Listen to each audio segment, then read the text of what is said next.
Welcome to Earl Samm Plus, the channel where we take math from basic to advanced. And we'll break math down so it's interesting and understandable to anyone interested in learning mathematics. Don't forget that my job here is simple, to simplify mathematics for you so that you can use it confidently. So as you move from high school to first year in the university, we still got you, we're still here for you. So don't miss out on all our interesting lectures. So today let's look at the number system. Let's understand the numbers and the different types.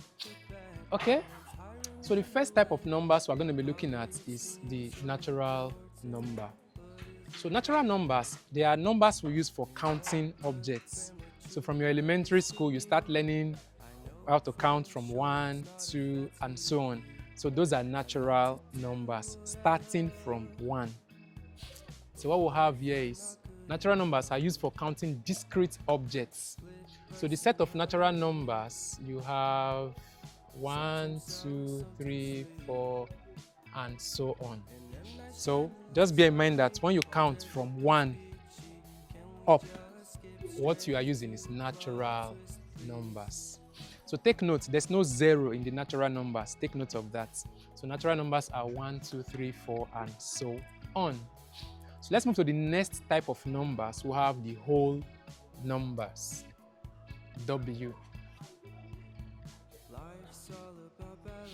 Now, the whole numbers include all the natural numbers plus 0.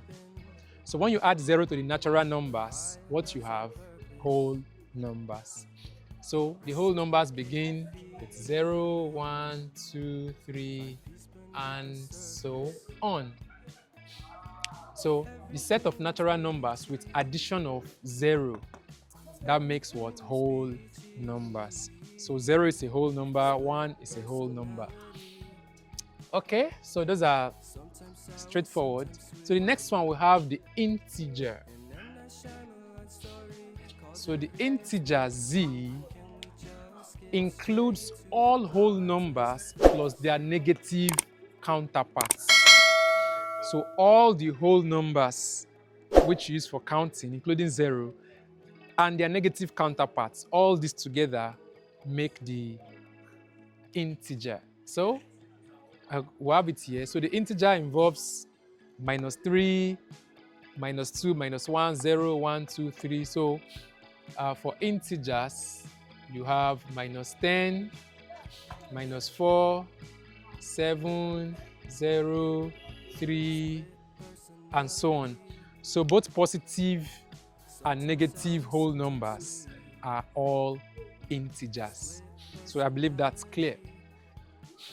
So we'll move to the next one, rational numbers, Q. Now, rational numbers Q, what we'll have here, rational numbers can be expressed as a fraction P over Q, where P and Q are integers and Q is not equal to 0. Now, what it's saying there is that any number that you can put in the form of A over B, and that B is not 0, that is a rational number. Now, these rational numbers, if you put them in decimal form, if you put rational numbers in decimal form, some end determinates, for example, 1 over 2. 1 over 2. If you put it in decimal form, that becomes 0.5 on your calculator. 3 over 4. If you put it in decimal form, it becomes 0.75. Now these ones terminate. And there are some that are occurring, like 1 over 3. These ones just repeat. It gives you 0.3333. It's repeating like that. So you have those that terminate and those that are repeating. But as far as you can put that number in the form of a fraction, and it can give you a terminating or repeating pattern, that is a rational number. So we'll have 1/2, yes, terminating, 1/3 repeating. So, and take note that the denominator of that fraction cannot be 0, not 0. So the denominator is not 0. So you have a valid fraction. Okay, so rational numbers can be expressed as a fraction. You can put it in this form. For example, 10 is a rational number because you can put it as 10/1, right? So it means that all integers are rational numbers, because an integer like -1 can be put as -1/1. Same thing. Okay, so that's rational numbers. So let's move to the next one, irrational numbers. So irrational numbers now, okay, for rational numbers, Q, we have 1/2, 5/6, 1/3, and so on. Now, for irrational numbers, take note, these ones cannot be expressed as a simple fraction of 2 integers. So you cannot put an irrational number as a fraction of 2 integers. So the way you put like 1/2, now this is a fraction, right? Integer. Irrational numbers, you cannot put them like that. For example, √2. There's no way you will solve √2 to become, let's say, an A/B. No, this is not possible. So √2 is an irrational number. Let's read what we have. So we said irrational numbers cannot be expressed as a simple fraction of 2 integers. When written as decimal or as a decimal number, they go on forever without terminating. Very important. If you pick your calculator now and press √2, the answer is forever. Your calculator will just approximate and stop somewhere. 1.4 and so on, it just keeps going. So what we're saying is that when written as a decimal number, that's irrational numbers now, they go on forever without terminating and without ever repeating a pattern. So you won't find a repeating pattern of the numbers that you can use to approximate. So irrational numbers, they go on forever when you put them in decimal form. So examples of irrational numbers, you have pi, you have √2, you have exponential. So these are examples of irrational numbers. So get it clear, rational numbers can be put in a simple fraction of 2 integers. That's the numerator integer, denominator integer. While irrational numbers cannot be put in form of a simple fraction. Okay? Now move to the next one, real numbers. Okay?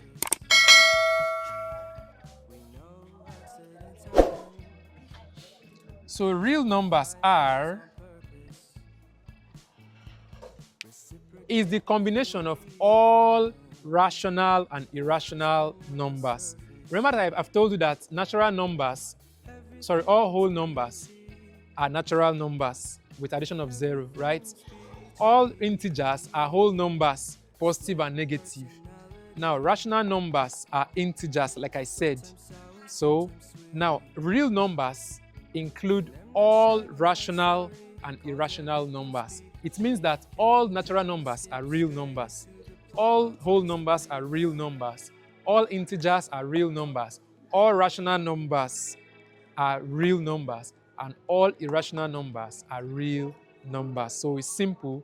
A real number is a combination of all rational and irrational numbers, which you already know the meaning of the rational numbers and the irrational numbers. So look at the last one on our list here, the complex number. Okay, I will rub to explain this. Okay, so you might not be familiar with this complex number, but a complex number looks like this. Complex number C. It looks like this, A plus IB. So this is what a complex number looks like. Now, a complex number has two parts. One is the real part,